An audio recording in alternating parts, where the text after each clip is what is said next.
नमस्कार दोस्तों, मेरे चैनल भक्ति और मोक्ष में आप सभी का स्वागत है। आज मैं आपको देवी मनसा की जन्म गाथा और उनके जीवन से जुड़ी हुई कुछ ऐसी बातें बताऊंगी जो शायद ही आपने कभी सुने होंगे, और साथ ही देवी मनसा जी की पूजा करने से क्या फल प्राप्त होता है उसके बारे में भी बताऊंगी। वीडियो शुरू करने से पहले मेरे सभी दोस्तों से अनुरोध है कि अगर आपने अभी तक मेरे चैनल को सब्सक्राइब नहीं किया है तो प्लीज सब्सक्राइब कर दीजिए। हिंदू पुराण के अनुसार देवी मनसा को नाग देवी का दर्जा दिया गया है। मनसा के अलावा देवी का दूसरा नाम विशोहरी या विषहरा, नित्या और पद्मावती है। हिंदू धर्म ग्रंथ अथर्ववेद में मनसा माता का उल्लेख मिलता है। मनसा विजय और मनसा मंगल काव्य के अनुसार भगवान शिव को देवी मनसा का पिता माना गया है। कहा गया है कि एक बार नागराज वासुकी ने अपने माता से एक छोटी बहन की मांग की थी। तब माता ने अपनी पुत्र की इच्छा पूर्ति हेतु एक कन्या का मूर्ति निर्माण करते हुए भगवान शिव की आराधना शुरू कर दिया।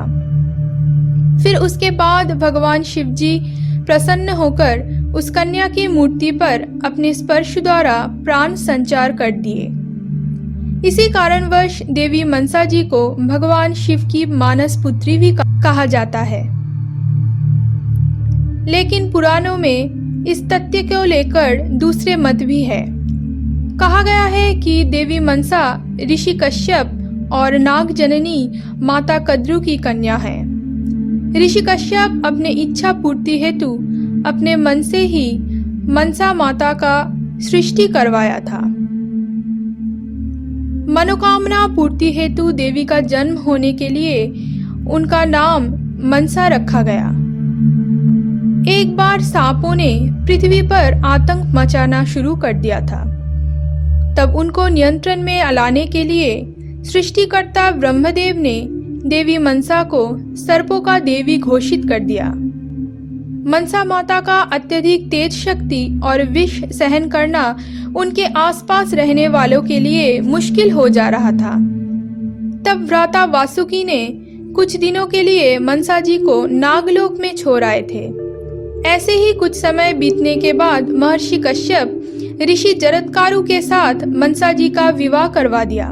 महाभारत में भी देवी मनसा जी का विवाह संबंधित उल्लेख मिलता है। एक बार अभिमन्यु पुत्र राजा परीक्षित सबसे जहरीले नाग तक्षक द्वारा डसने की वजह से मृत्यु लोक को प्राप्त हो गए थे। तब परीक्षित पुत्र जन्मेजय ने प्रचंड क्रोध में आकर समस्त सर्पकुल को विनष्ट करने के लिए महायज्ञ का आयोजन करवाया था।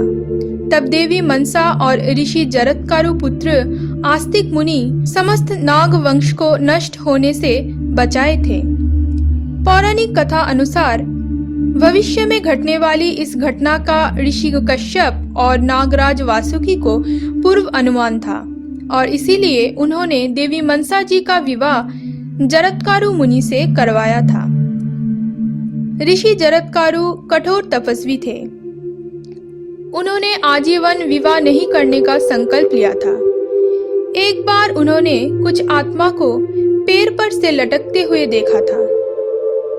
ये और कोई नहीं बल्कि जरत्कारु के पूर्वजों की आत्मा थी। पारलौकिक क्रिया ठीक से संपन्न ना होने के लिए उनका ये दशा हुआ था। इसीलिए उन आत्माओं ने जरत्कारु को विवाह पश्चात एक पुत्र संतान का जन्म देने के लिए प्रेरित किया था, ताकि वे संतान उन आत्माओं की समस्त पारलौकिक क्रिया विधि पूर्वक संपन्न करके उनको मुक्ति दिला सके। इसी कारणवश ऋषि जरत्कारु ने विवाह के प्रस्ताव पर सम्मति प्रदान की थी। इसके बाद मनसा माता ने देवत्व प्राप्त करने के लिए भगवान शिव और भगवान विष्णु जी का घोर तपस्या शुरू कर दिया था। फिर मनसा माता ने पृथ्वी लोक पर अपनी पूजा शुरू करवाना चाहा, लेकिन मनसा मंगल काव्य के अनुसार पूर्व जन्म में बिना वजह देवी मनसा जी ने चांद सौदागर को श्राप दे दिया था और उससे क्रुद्ध होकर चांद सौदागर ने भी देवी को श्राप देते हुए कहा था कि जब तक वे स्वयं देवी मनसा जी का पूजा नहीं करेंगे तब तक पृथ्वी लोक पर उनकी पूजा नहीं हो पाएगी।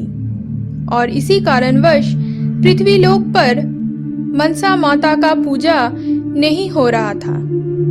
देवी के अनेक अनुरोध करने पर भी परम शिव भक्त चांद सौदागर भगवान शिव के अलावा और किसी का पूजा नहीं करना चाहते थे। तब चांद सौदागर को भयभीत करने के लिए देवी ने एक एक करके उनके पुत्रों का प्राण हर लिया। पूर्व जन्म में देवराज इंद्र की राजसभा में 2 नर्तक नर्तकी अनिरुद्ध और उषा अगले जन्म में लखिंदर और बेहुला के रूप में जन्म लिए थे। लखिंदर चांद सौदागर की 7वें पुत्र थे और बेहुला उनकी पुत्रवधू थी।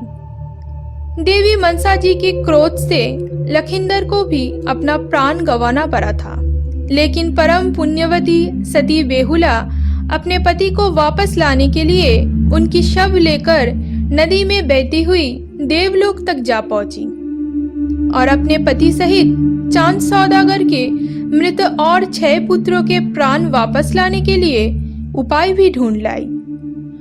और उसी विधान स्वरूप इच्छा ना होते हुए भी चांद सौदागर ने अपने बाएं हाथों से देवी मनसा की ओर पुष्प निवेदन कर दिया और उसी से खुश होकर माता मनसा ने चांद सौदागर के सभी पुत्रों का प्राण लौटा दिया। तब से ही आज तक पृथ्वी लोक पर मनसा माता की पूजा की जाती है। कमल के फूल के ऊपर विराजमान चारों ओर सर्प से घिरी हुई मनसा माता की मूर्ति आज घर घर में पूजा की जाती है। माता बहुत ही दयालु है। कहते हैं नाग पंचमी के दिन और सावन संक्रांति के दिन मनसा माता का पूजा करने पर किसी भी प्रकार की सर्प दोष खंडित होती है और साथ ही सर्प द्वारा डसने का भय भी दूर होता है। किसी भी शारीरिक पीड़ा से मुक्ति पाने के लिए देवी मनसा जी का पूजा विशेष फलदायी होता है। माना जाता है कि माता प्रसन्न होकर अपने भक्तों की कष्ट दूर कर देती है। कोई भी तरह की बीमारी से मुक्त होने के लिए माता की पूजा की जाती है।